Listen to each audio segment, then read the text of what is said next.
వాళ్ళ వ్యక్తిగత విషయాలు మాట్లాడితే మీరు అనొచ్చు. నాకు ఎప్పుడు అలవాట్లేదు అధ్యక్ష. గత 10 సంవత్సరాలుగా వాళ్ళు ఎంత వ్యక్తిగతంగా దాడి చేసినా ఒక్కరోజు కూడా నేను మాట్లాడలేదు. ఇక్కడనే కాదు అధ్యక్ష, బయట మైకుల ముందు కూడా మాట్లాడలేదు. నా జీవితంలో ఎప్పుడు కూడా వ్యక్తిగతంగా గురించి మాట్లాడలేదు అధ్యక్ష. వాళ్ళిద్దరికి అన్నదమ్ములకి అలవాటు మొదటి నుంచి కూడా. ఆయన నేను ఎప్పుడు పోలేదు, నేను ఎప్పుడు కూడా అట్లా పోలేదు అధ్యక్ష. అధ్యక్ష నేను కూడా మాట్లాడతాను అధ్యక్ష. అవసరాల కొరకు, అధికారం కొరకు, పదవుల కొరకు, పేటెంట్ల కొరకు, కాంట్రాక్ట్ల కొరకు పార్టీలు మారే వీళ్ళ సార్ నాకు మాట్లాడేది. ఈ 10 మంది నా గురించి మాట్లాడేది.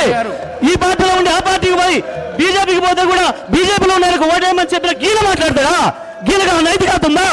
వీళ్ళ నైతికత ఉన్న వాళ్ళు ఒక్క మాట చెప్పాలంటే రాజకీయంగా వాళ్ళు ఏమన్నా సార్ పదవి అనకూడదు ఈ సభలో. వాళ్ళకి వీళ్ళు సార్ వీళ్ళిద్దరు వీళ్ళు నా గురించి మాట్లాడుతున్నారు. నాది తెలిసిన పుస్తకం నా జీవితం అంతా.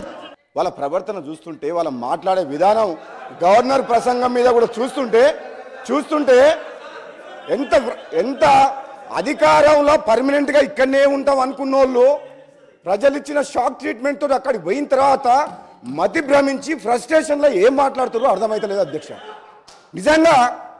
నిజంగా వాళ్ళు ఏమనుకున్నారు, ఈ తెలంగాణ రాజ్యానికి రాజు మీరందరు ప్రజలు, మీరు బానిసలు అనే ఒక భావనలో వాళ్ళు ఉన్నారు.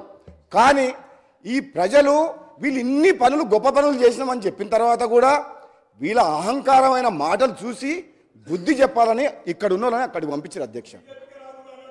ఇంకా కూడా బుద్ధి రాకుండా ఇష్టం వచ్చినట్టు నోటికి పార్టీలు మారినామని చెప్పి మా కోమటిరెడ్డి బ్రదర్స్ అంటున్నారు.